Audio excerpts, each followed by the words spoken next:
আমরা খুবই দুর্ভাগ্যজনকভাবে আমরা খেয়াল করছি যে নির্বাচনের প্রার্থী বাছাইয়ের ক্ষেত্রটাতে প্রশাসন কিছু কিছু জায়গায় তারা পক্ষপাতিত্বমূলক আচরণ করেছেন এবং কার্যত দেশের বিভিন্ন জায়গায় আপনারা ব্যবসায়ীদের দিকেই তাকান আর আপনি মিডিয়ার দিকেই তাকান অথবা প্রশাসনের দিকেই তাকান, তার একটা দিকে ঝুঁকে যাওয়ার এক ধরনের প্রবণতা আমরাও তাদের মধ্যে খেয়াল করছি।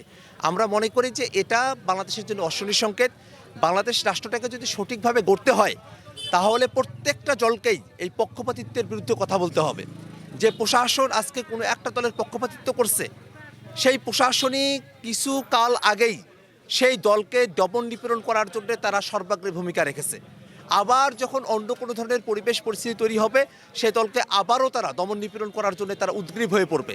অতএব এই প্রশাসনকে যদি নিউট্রালাইজ রাখতে হয়, প্রশাসনকে যদি নিরপেক্ষ রাখতে হয় এবং জনগণের জন্য উপযোগী করে তুলতে হয়, তাহলে যে দলের পক্ষপাতিত্ব করছে প্রশাসন সে দলকেও এই প্রশাসনের পক্ষপাতিত্বের বিরুদ্ধে থাকতে হবে এবং অনৈতিক সুবিধা আদায় না করে বরং সকলের জন্য লেভেল প্লেইং ফিল্ড ইনশিওর করে বাংলাদেশের গণতান্ত্রিক যে যাত্রা সেটাকে সমুন্নত করার জন্য একত্রে কাজ করতে হবে।